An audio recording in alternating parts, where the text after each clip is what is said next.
Next problem, a block in figure weighs 120. Figure is given. There are A and B block like this. A block having weight 120 Newton and the chord is parallel to incline. Incline जो है ये incline plane नहीं भी लिखा है, सिर्फ incline लिखा है तो भी incline plane ही है. तो incline plane को ये chord parallel है दिया है. If the coefficient of friction for all contact surfaces, सभी जहाँ पे भी जो भी कॉन्टैक्ट सर्फेसेस है, इसका मतलब है सब इनका जो सर्फेसेस है कॉन्टैक्ट सर्फेसेस वो सेम है. ऐसा मान सकते हैं कि ये वुडन है तो सभी वुड है, एक ही टाइप का वुड जो है वो यूज़ किया गया है, लकड़ा. 0.25 म्यू की वैल्यू सब जगह एक ही लेना है.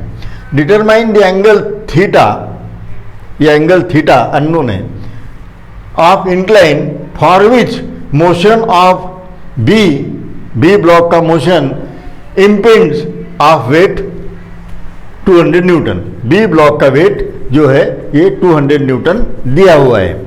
So here the weight of A is 120 newton, weight of B is 200 newton. These things are given. Okay, so again the same procedure. First of all we have to complete free body diagram. अभी free body diagram निकालते हैं. तो एक चीज़ आपके भी ध्यान में आगे होंगी, जैसा अगर कोई इंक्लाइन है और ये अपनी रिएक्शन रहती है नॉर्मल और ये वर्टिकल फोर्स है, बराबर है. इंक्लाइन का जो भी एंगल है ये एंगल यहाँ पर रहता है, ये ऑलरेडी देख चुके हैं. तो यहाँ पे फिगर में थोड़ी सी सिंप्लीफाइड निकालने की कोशिश करूँगा. ज़्यादा अगर फोर्सेस बता दिए तो फिर वो कॉम्प्लिकेटेड लगने लगेगी. सो हियर द ब्लॉक ए जो दिया है ये ए, इस ब्लॉक को यहाँ पर कॉर्ड से पुल करके रखा है. So here there will be tension. इसको खींच के रखे जैसा है ना, तो इसमें टेंशन आएगा. और टेंशन में arrow away from the end, ये अपन देख चुके हैं. This is the end, and से एरो अवे बोले तो tension. Okay, so tensile force I have shown. अब दूसरा ब्लॉक जो है यहाँ पर एक है नीचे में, दोनों को थोड़ा सेपरेट करते हैं ताकि फोर्सेस आराम से अपन बता सके, इसलिए मैंने थोड़ा सा ये दूर रखे हैं. इसमें अपने को फोर्सेस बताना है. हो गए ये दो ब्लॉक. ये है अपना ब्लॉक ए और ये ब्लॉक है बी. ओके, अब इस पे फोर्सेस बताना है. हर बार अपन देखते हैं मोशन, बराबर है. ये ब्लॉक की मोशन कैसी रहेगी, ये ब्लॉक, ये तो टाई है, इसको पकड़ के रखा है. ब्लॉक मूव कैसे हो, कौन सा होगा, ये जैसे ही प्लेन ऐसे ही बढ़ जाएंगे अपन, इंक्लिनेशन ऐसा बढ़ देगा, बढ़ेगा बढ़ेगा बढ़ेगा, तो फिर ये ब्लॉक बी वाला नीचे खिसक जाएगा. तो बी कौन सी डायरेक्शन में जाएगा, नीचे जाएगा, बराबर है. तो बी अगर नीचे जा रहा है तो फोर्स ऑफ फ्रिक्शन उसके अपोजिट डायरेक्शन में. तो सिंपल है अपना. तो एक फोर्स ऑफ फ्रिक्शन यहाँ पर रहेगा, ये बोले तो ये दो सरफेसेस है ना, और ये फोर्स ऑफ फ्रिक्शन ऐसे रहेगा इधर. ओके, हाँ.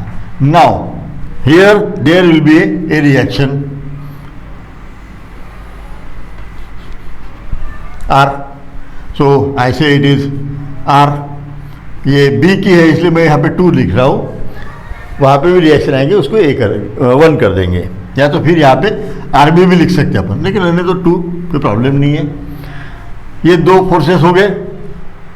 उसके बाद इसका वेट. ओके, तो वेट जो है ये इस तरह एक्ट होगा, उसकी मैग्नीट्यूड है 200 न्यूटन. लेकिन यहाँ पे मैं अभी कंपोनेंट बता रहा हूँ इसलिए मैंने ये लाइटली निकाला है, सिर्फ एकदम लाइट डायग्राम. तो मेरे को निकालना है यहाँ पे कंपोनेंट्स. तो कंपोनेंट शो करेंगे इसके. ये एक कंपोनेंट होगा इसका ऐसा वेट का, ये एंगल 30 थीटा है, 30 थीटा दिया है ना, तो ये एंगल थीटा रहेगा, बराबर है। तो ये कंपोनेंट को कॉस से मल्टीप्लाई करना पड़ेगा, ये वाला। यहाँ पर दो फोर्स है, एक तो R2 और दूसरा ये रहेगा 200 एंड कॉस ऑफ थीटा, और ये रहेगा 200 साइन ऑफ थीटा, बराबर है। इसके दो कंपोनेंट्स हो गए और ये फोर्सेस हो गए। अभी और रिएक्शन वगैरह बची है। अभी ये यफ देखते हैं।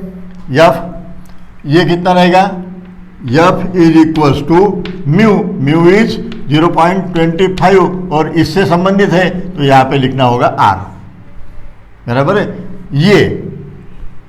ये है इसके साथ में, तो यहाँ पे पहले रिएक्शन निकालता हूँ मैं। इसका जो वेट है, फिर से मैं लाइट यहाँ पे बता रहा हूँ, ये वेट है इसका 120, बराबर है। और यहाँ पर रहेगी एक रिएक्शन इस तरह, ये रिएक्शन रहेगी, इसको देंगे अभी नाम R1। ब्लॉक ए है इसलिए R1, ये बी है इसलिए R2 दिया है, उल्टा हो, कोई प्रॉब्लम कुछ भी नहीं है। तो ये R1, और ये ब्लॉक अगर नीचे जा रहा है तो ये एफ है, तो इसकी डायरेक्शन एफ की उल्टी रहेगी ऑलवेज। दोनों फोर्सेस जो है वो same magnitude but opposite direction, तो कैंसिल हो जाते हैं। ये अपन ने देख चुके हैं एक्शन रिएक्शन। ये अगर फोर्स इधर है तो ये एफ की डायरेक्शन ऐसी रहेगी यहाँ पर, this would be our F, बराबर है। और ये एफ की वैल्यू क्या रहेंगी, ये एफ इज इक्वल टू 0.25 और ये रहेगा R1, क्योंकि ये R1 के साथ में है। अगर ये है तो यहाँ पर जो वैल्यू है ये रहेगी एफ इज इक्वल टू 0.25 और ये रहेगी R1। और सिमिलरली ये अगर R1 है तो इसके अपोजिट फोर्स यहाँ पे भी रहेगा एक R1, बराबर है। फ्री बॉडी डायग्राम, ये R1 है, ये R1 है। कभी भी रिएक्शन ऐसी उल्टी देना पड़ता है, सेम मैग्नीट्यूड, दोनों कैंसिल, बोले तो ये इक्विलिब्रियम हो गया। तो ये R1 रहेगा। और बचा है ये वेट है, इसको रिजॉल्व करना पड़ेगा। तो वेट को रिजॉल्व करेंगे, ये एक और ये दूसरा, ये रहेगा 120 sine of theta, similarly same, और ये रहेगा 120 कॉस ऑफ थीटा। ये तो इतने ये सब कंपोनेंट्स हो गए। ये केयरफुली अलग सेपरेट अगर फिगर निकालते हैं तो उसमें बहुत आसानी से ये बता सकते हैं। वैसे मैंने यहाँ पे कलर्स वगैरह यूज़ किए हैं, तो ये बहुत ज़्यादा फोर्सेस हो गए तो कॉम्प्लिकेटेड लगता है, अदरवाइज बाकी कुछ नहीं है इसमें। ये फोर्स है वर्टिकल, वेट के दो कंपोनेंट बनाए, बाकी कुछ भी नहीं है ना।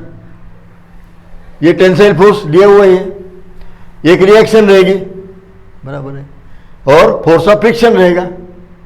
ओके, ये ब्लॉक नीचे जा रहा है, इसके फोर्स ऑफ फ्रिक्शन इधर रहेंगे। अब इसके अपोजिट ये रहेगा। So we can start problem from, बोले तो कोई summation F x is equal to 0। इसमें देखो डिस्टेंसेस वगैरह है नहीं, तो समेशन ये हम नहीं लगाएंगे। दो इक्वेशन से अपने को आंसर आना चाहिए, लेकिन ब्लॉक जो है ये दो है, तो ये दो इक्वेशन दो बार लगाना पड़ेगा, है ना। तो फॉर ब्लॉक ए कंसिडर करते हैं पहले, ऊपर वाला।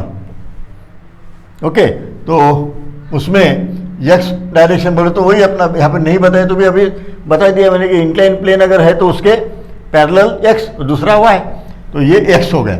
एक डायरेक्शन के फोर्सेज 1, 2 और ये 3, तो 120 साइन ऑफ थीटा पॉजिटिव, ये वाला हो गया।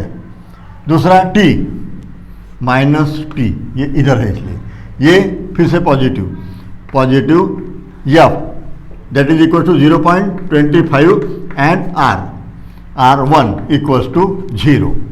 अब इस इक्वेशन में T और R1 दोनों अननोन है, उसको वैसे ही रख देते हैं। Then second condition of equilibrium, summation F Y is equal to 0। दूसरा यहाँ पे अब y डायरेक्शन के फोर्सेस कौन से ये R और ये, सो R1 अपवर्ड है ऐसा, तो प्लस ये minus 120 and cos of theta equals to 0. So from this equation we can write R1 is equals to 120 cos of theta and equation number 2. This is our equation number 1. Okay, so R1 की value यहाँ पर put करके t के equal ये अपन equation रख सकते हैं. देखते हैं अभी आगे क्या आता है, उस हिसाब से अपन आगे जाएंगे. Okay, now for block B, ये बी, यहाँ पे फिर से मैं कंडीशन लगा रहा हूँ, summation F x is equal to 0. Summation F x is equal to 0. अब एक डायरेक्शन में फोर्सेस है, ये 1, ये 2, ये 3 है ना, तो ये तीनों फोर्सेस लेना होगा. सो हियर ये दोनों भी इस तरफ जा रहे, माइनस आएंगे, वो प्लस आएगा, तो प्लस को मैं पहले लिख देता हूँ. 200 sine of theta minus 0.25 R1, ये एक, माइनस 0.25 R2, ये दूसरा, एंड इक्वल्स टू 0 हो गए. सो इसमें R1 और R2 ये दोनों वैल्यूज अननोन है फिलहाल. Then second condition, summation F Y is equal to 0. So y direction के फोर्सेस, ये एक R2 प्लस रहेगा, ये ऊपर जा रहा है, और दूसरा R1 भी है, एक माइनस R1 है, और ये R2 ये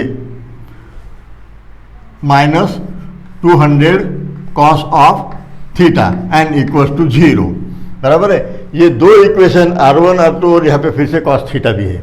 okay, so there are 1 2 3 and 4 equations, and total unknown कितने हैं, एक theta, R1 R2 and T, but equations are 4 equations are available with us, और 4 अननोन है, तो हो जाएगा. So here I am going to put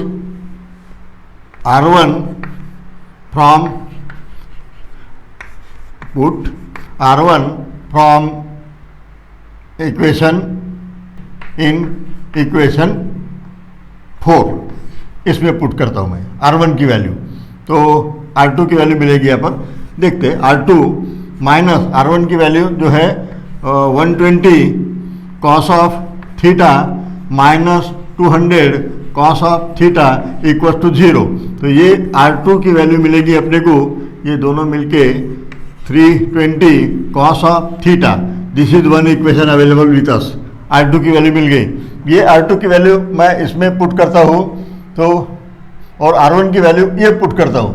so put R1 and R2 values in equation 3. इस equation में ये है 200 sine of theta, then minus 0.25 R1 की वैल्यू ये 120 कॉस ऑफ थीटा माइनस 0.25, ये R2 की वैल्यू अपन अभी निकाल लिए 320 and cos of theta and it is equal to 0. Here this is cos theta, then it is sine theta. ये भी अगर अपन साथ में लाते हैं साइन और cos, then we will get 200 sine of theta, ये वैल्यू, और ये माइनस और ये जोड़ के माइनस उस साइड में लेके गए, तो ये आएगा 110 cos of theta. So from this tan of theta is equals to 110 divided by 200, ये इधर किया है, तो theta would be equals to 28.81 degree. This is the value of theta, it is expected value. Okay, so such type of problems we have to solve with the help of free body diagram. मैं यहाँ friction के जो इतने ढेर सारे वैसे notes में मैंने बताया 23-24 है, ऐसे ही है। अब लेकिन कितना, लेकिन मैक्सिमम लेने की मैं ज़्यादा से ज़्यादा आइडियाज़ फ्री बॉडी डायग्राम की क्लियर हो, इसलिए ये नंबर ऑफ प्रॉब्लम्स लेने की यहाँ पे कोशिश कर रहा हूँ, ताकि आपकी फ्री बॉडी डायग्राम कैसे बनाना है, फोर्सेस कैसे शो करना है, इसकी आइडियाज़ क्लियर हो। यहाँ एक ही थोड़ा सा नई चीज़ आपको लग सकती है, ये तो ठीक है, मोशन इधर है, ये डायरेक्शन दे दिए, मोशन इधर है, ये भी दे दिए, ये दोनों हो गए, बराबर है।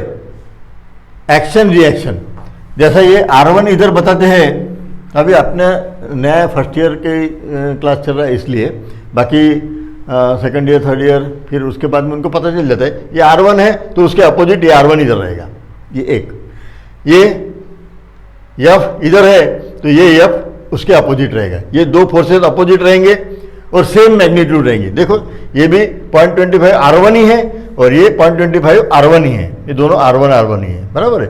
वैसे ये R1 है, ये भी R1 है, अपोजिट डायरेक्शन रहेंगी, मैग्नीट्यूड सेम रहेगा। इतना ही एक नई चीज़ यहाँ पर है। बाकी ये रिजोल्यूशन जो है ये अपना रेगुलर है, ये किया हुआ, ये एंगल थीटा है ना, तो ये कॉस रहेगा, ये साइन रहेगा, ये फिर से वर्टिकल से ये एंगल थीटा रहेगा तो ये कॉस रहेगा, ये साइन रहेगा, ये तो बाकी सब सेम है। तो okay, next problem on wedge friction. Here what force P must be applied to the weightless wedges, figure is given as shown in figure. This is wedge and this is load. Okay, so we have to push this wedge like this. ये wedge ऐसे push करना है, ये wedges है। To start them under the load 1000 newton block, यानी ये ऐसे push करना है, एक इक्विलिब्रियम में लाना है कि ये लोड ऊपर की तरफ मूव हो, दोनों तरफ से P लगाना है, same magnitude. The angle of friction for all contact surfaces is 10 degree. Angle of friction, we know tan theta is equals to mu, tan alpha is equals to mu. So in this numerical, the magnitude of load is 1000 Newton given only and angle of friction. मैं यहाँ आपको एक चीज़ जो theory में अपन पढ़े हैं वो बताना चाहूँगा। Whenever there is block resting on this plane, there will be a normal reaction and force of friction, F, and normal reaction. Okay, now this force of friction, I can complete here parallelogram, and this will be the resultant force and it is denoted by S. S is resultant of F and R. F और R का resultant है S. And the angle made by resultant force with respect to normal reaction is theta.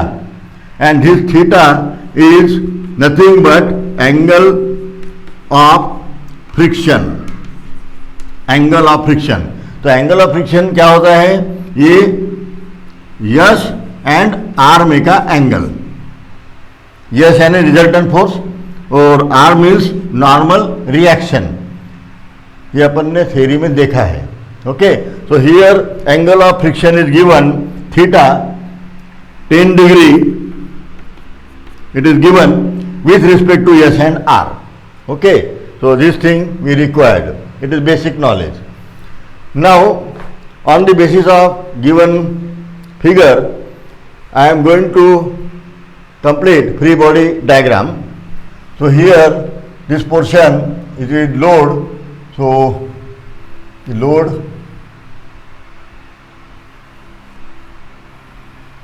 here like this, and this is load of, so the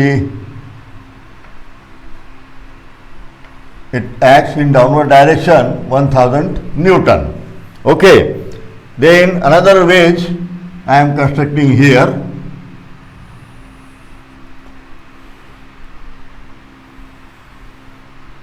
ये दो portion अलग कर दिए मैंने। अभी इसको करने की जरूरत नहीं, इट इज सिमिलर है। यहाँ पे पी है, यहाँ पे पी है, ये अगर सॉल्व कर ये जो पी निकलेगा same value will be there, है ना। तो एक पी निकल लिए सफिशिएंट है, इसलिए मैंने दोनों ही निकाले यहाँ पर। Then we have to show other forces. Normal reaction R, okay, and here also there will be a normal reaction R.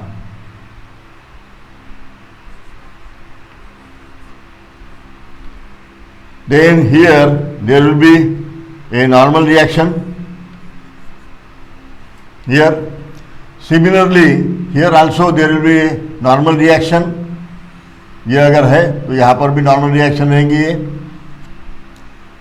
और ये दिया हुआ है P, okay. Then I have to show force of friction F.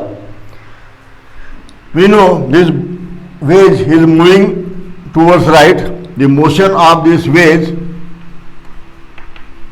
Will be like this motion. So force of friction I have to show opposite,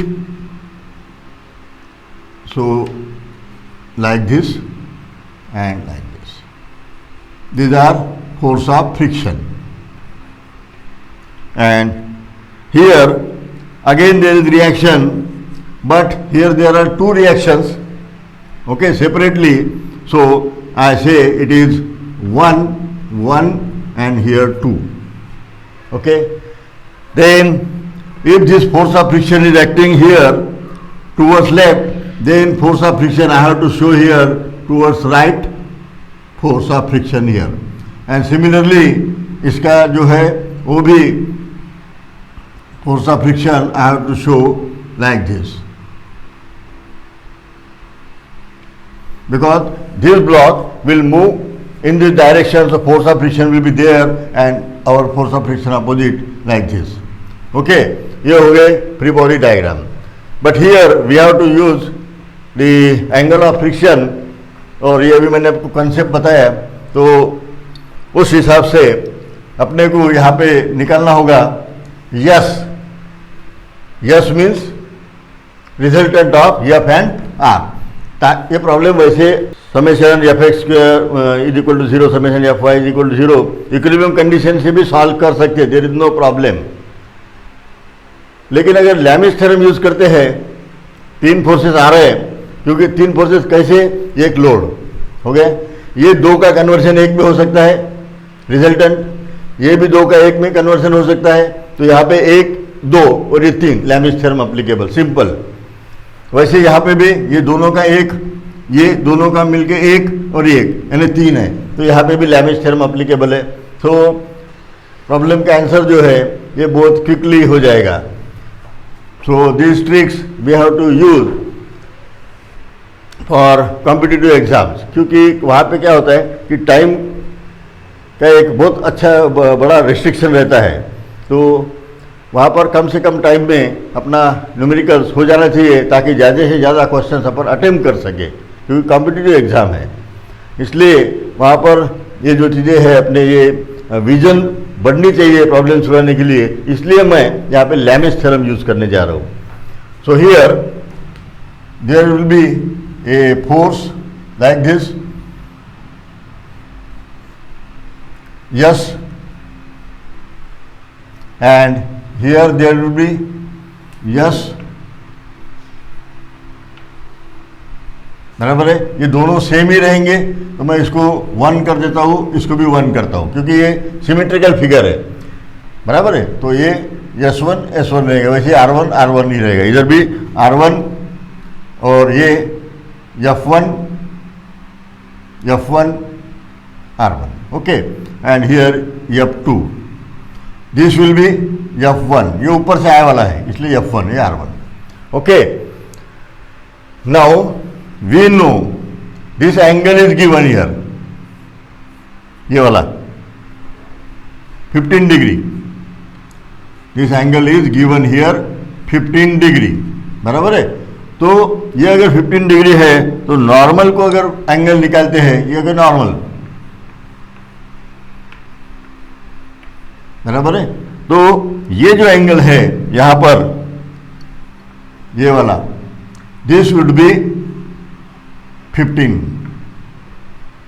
degree, हो गया। वैसे ही इधर में ये रहेगा 15 डिग्री, या तो ये ऐसे लिख देता हूँ 15 डिग्री, हो गया। अब यहाँ पर बताया था मैंने angle of friction normal reaction से होता है, बराबर है। तो ये नॉर्मल रिएक्शन है, नॉर्मल रिएक्शन से रिजल्टेंट इसका एंगल है angle of friction. So here ये जो है ये वाला, ये रहेगा अपना 10 डिग्री, बराबर है। Similarly here also normal reaction से ये रहेगा 10 डिग्री। तो ये चीज़ें जो है ये ज़्यादा इंपॉर्टेंट है, एंगल्स। ये अगर एक बार हो गए तो फिर अपने को कोई प्रॉब्लम ही नहीं है। ये हो गए एंगल्स। अभी ये जो S1 है तो ये यहाँ पर आएगा, ये S1, इसको पैरेलल लाइन, ये है S1। वैसे ही इसका ये S2, और ये जो एंगल है नॉर्मल रिएक्शन से S2 रिजल्टेंट का एंगल ये दिया है 10 डिग्री, यहाँ पर दिया हुआ है एंगल ऑफ फ्रिक्शन। तो ये समझना आवश्यक है। Angle of friction means angle made by resultant of F and R with respect to R। तो R के रिस्पेक्टिव ये 10 डिग्री, ये जो है 15 डिग्री जो है इसका जो इंक्लिनेशन दिया है इस वजह से यहाँ पे, क्योंकि यहाँ 15 आ रहा है ये वाला नॉर्मल। तो ये फ्रिक्शन के प्रॉब्लम में अपन ने बहुत बार देख चुके हैं। ये अगर इंक्लाइन प्लेन का एंगल जो है वो यहाँ पर एंगल आ जाता है, बराबर है। नाउ फॉर ब्लॉक 1 और आई say it is A and B. For block A, इसके लिए मैं अभी यहाँ पे लैमिस थ्योरम के हिसाब से ये फिगर बना रहा हूँ। दिस इज 1000 न्यूटन, और इधर में से ये दो फोर्सेस है, ये है S1, ये है S1, बराबर है। और ये जो एंगल है ये 10 प्लस 15, तो ये 25 हो गया, और इधर में ये 25 हो गया। ओके, देन अपने को चाहिए लैमिस थ्योरम में ये एंगल, बराबर है। तो ये 180 minus 15, so it would B 155, और ये 155. Okay, and this angle here it is 50.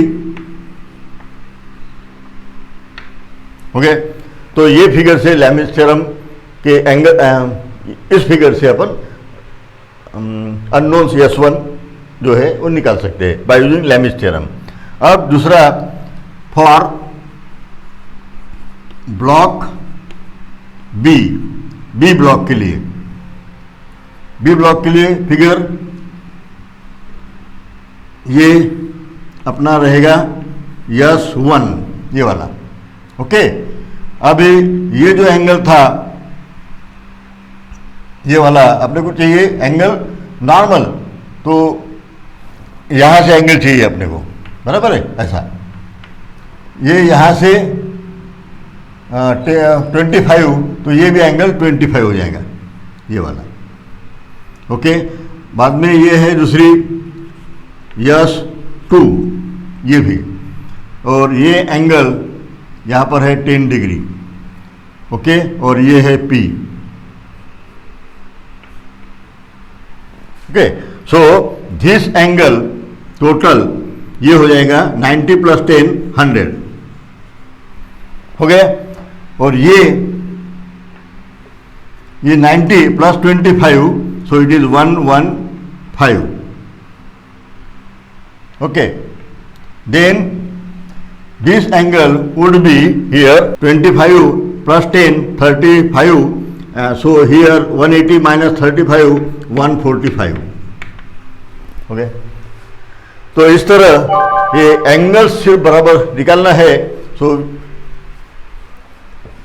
So that we can apply Lami's theorem easily by using Lami's theorem.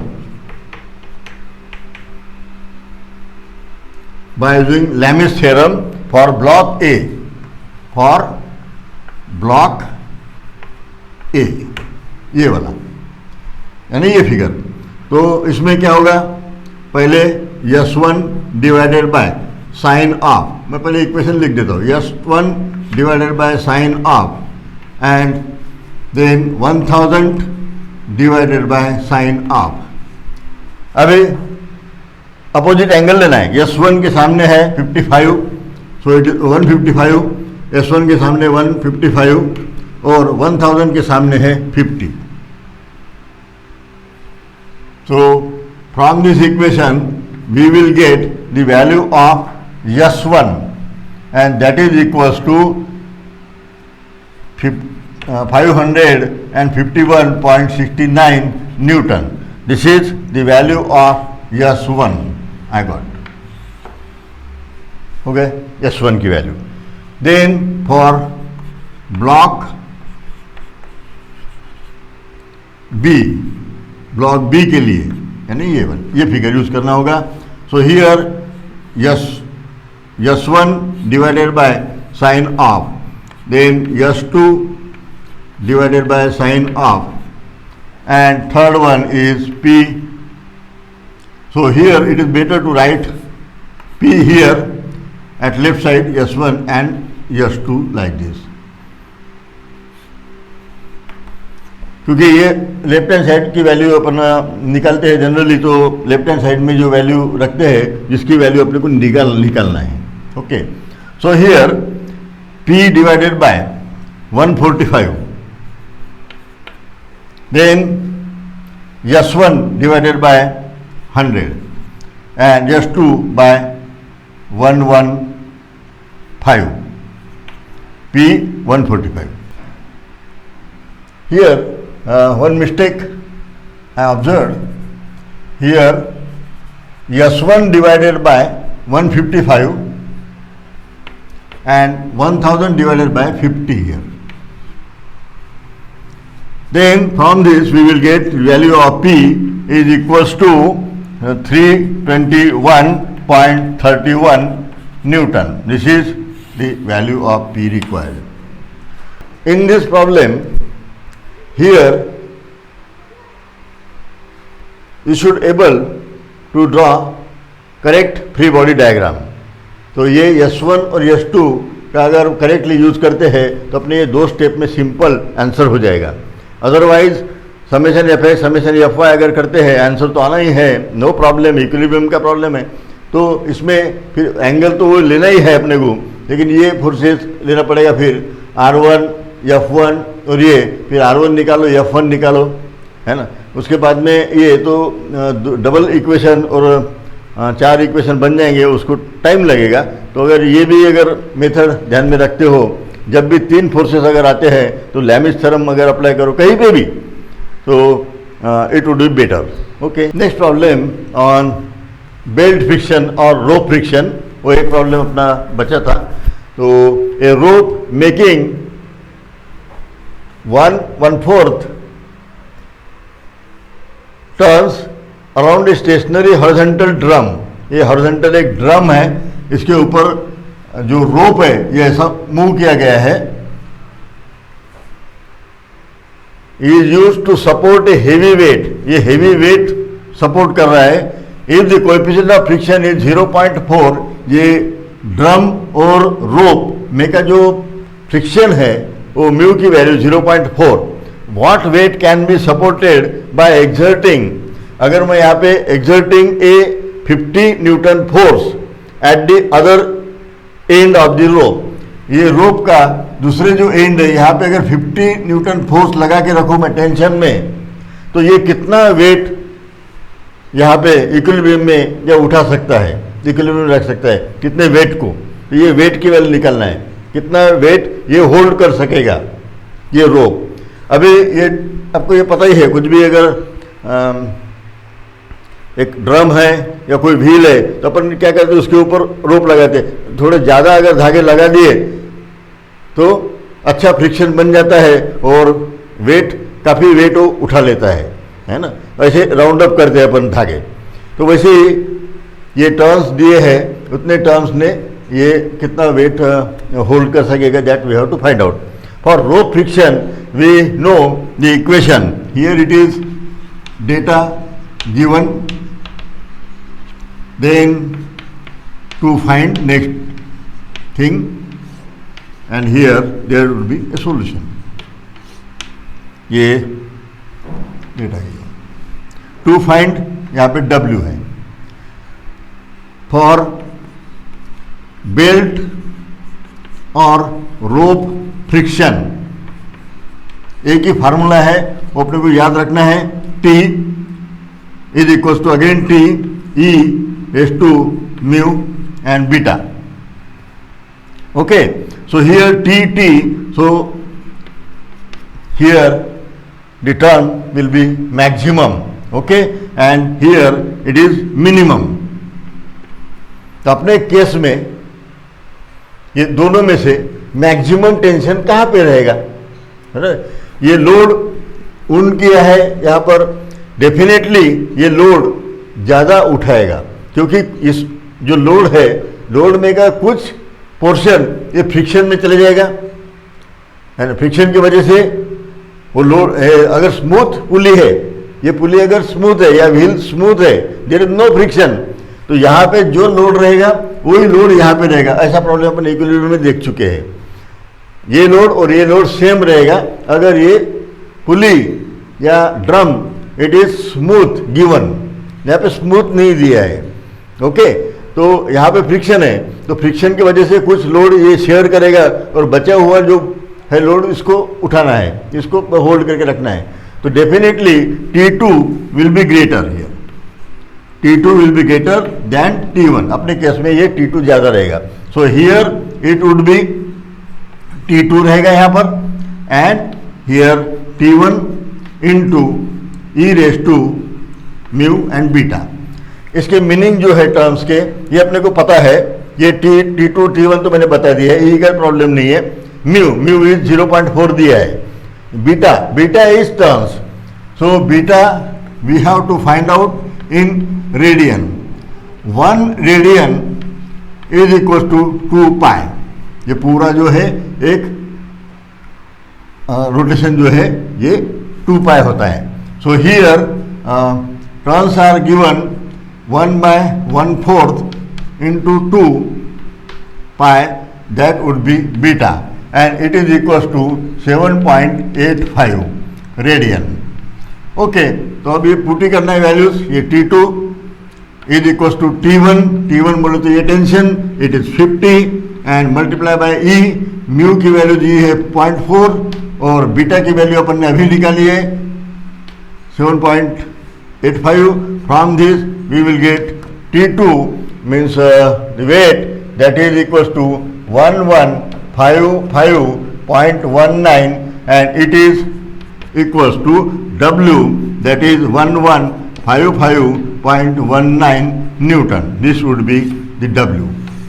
Okay, so in this way we have to solve problem on belt friction. Belt friction के problem सुलझाते समय एक ही चीज ध्यान में रखना है, ये इक्वेशन अपना, ये बेसिक इक्वेशन जिसमें लेफ्ट साइड में मैक्सिमम जो टेंशन है ऑब्जर्व करना है और मैक्सिमम टी जो है ये इस साइड में लिखना है। ये इतना एक ध्यान में रखना है, ओके। और रेडियन का तो वो रहेगा ही, देयर इज नो प्रॉब्लम, लेकिन ये एक चीज़ इंपॉर्टेंट है। Next problem, the 3 identical rollers are stack like this. 3 identical rollers है are stack on a horizontal surface पे ये रखे गए हैं। So here this is horizontal surface on which rollers are placed और स्टैक, ऐसा। ये है figure. If coefficient of friction is same for all pairs of surfaces, ये सभी जगह पे जहाँ पे भी टच हो रही है, दोनों के बीच में, ये दोनों के बीच में, यहाँ पे, ये सब जगह कोएफिशिएंट ऑफ फ्रिक्शन की वैल्यू ये सेम है। It is given same for all pair of surfaces, same. Find the minimum value of mu for which rollers will not slip और एंगल ऑफ फ्रिक्शन। एक तो म्यू निकालो या तो angle of friction निकालो, एक ही बात है। Tan of angle of friction is mu, तो आर करके पूछा गया है। अब ये जो सिचुएशन है ये कैसी है, ये 3 व्हील या ड्रम ऐसे रखे गए रोलर्स, और ये रोलर रखने के बाद ये स्लिप नहीं होना चाहिए। इक्विलिब्रियम में रखने के लिए मिनिमम फ्रिक्शन कितना रहना चाहिए? अगर फ्रिक्शन कम रहा तो ये क्या हो जाएंगे, स्लिप हो जाएंगे। कितना भी रखो आप, ये निकल जाएंगे बाहर, है ना, ये नीचे आ जाएगा। तो ऐसा नहीं होना चाहिए, तो फ्रिक्शन से ही इनको रोक के रखना है। तो मिनिमम पी की वैल्यू कितनी लगेगी, that we have to find out. ऐसा प्रॉब्लम एक कोई एग्जाम में मैंने देखा है, 200 में से 200 का पेपर अगर है तो 16 मार्क का प्रॉब्लम पूछा गया है, 16 मार्क्स ये problem. It is very simple, ये एक स्टेप में आंसर आने वाला है। अब देखेंगे, अगर करेक्ट फ्री बॉडी डायग्राम और बेसिक कंसेप्ट अगर अपना फ्रिक्शन का जो भी है वो लगाते हैं तो ये प्रॉब्लम आसानी से अपना फ्रिक्शन का कंसेप्ट और इक्विलिब्रियम का कंसेप्ट ये अगर लगाते हैं तो कुछ इक्वेशन लिखना नहीं है, कुछ नहीं करना है, ओनली यू सी हियर। अब इसको मैं यहाँ पे फ्री बॉडी डायग्राम बना रहा हूँ। So we know if I join centres, अगर ये सेंटर ज्वाइन कर देता हूँ मैं ऐसे, ये ए ब्लॉक ए का सेंटर ए दे दिया अपन ने, ये बी और ये सी, बराबर है, ये सेंटर्स हो गए। अभी इसकी मोशन कैसे रहेंगे, ये जो सिलेंडर्स ऐसे जाएंगे, ये सिलेंडर इधर, ये सिलेंडर इस तरफ जाएगा, ये रहेंगी उसकी मोशन, बराबर है। अभी अगर मोशन इस तरफ है, इस तरफ जा रहा है, इसका मतलब यहाँ पे जो है ये ऐसे मूव होगा, यहाँ पे ये ऐसे मूव होगा, बराबर है। ये मूवमेंट इस तरफ है तो अपना फोर्स ऑफ फ्रिक्शन इसके अपोजिट रहेगा, ये रहेगा force of friction. Similarly here also this will be force of friction.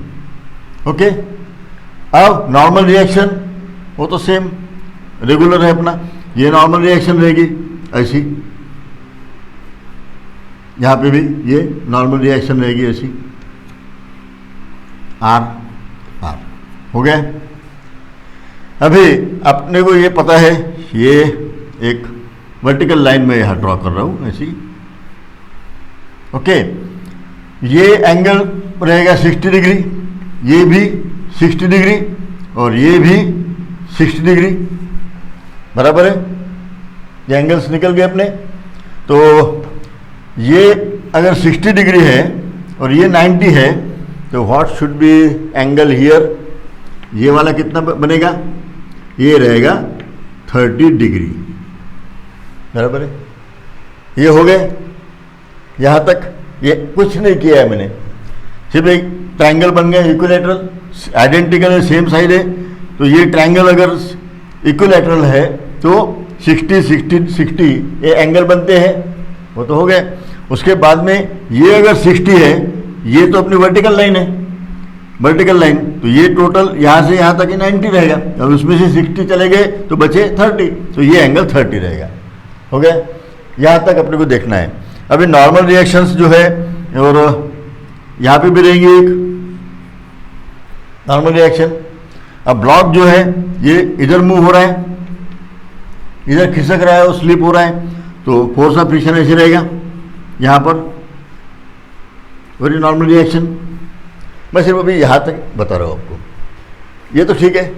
अभी इसके बाद, इसके पहले जो प्रॉब्लम लिया था अपन ने, उसका ही यूज़ करने वाले हैं, बेस फ्रिक्शन, जिसमें यस का यूज किया था, रिजल्टेंट। तो आर और एफ का रिजल्टेंट बनता है, इधर भी आर और एफ का एक रिजल्टेंट बनेगा, जो भी बनेगा वो। तो ये रिजल्टेंट मेरे को यहाँ पे शो करना है, ये वाला, ये रहेगा रिजल्टेंट।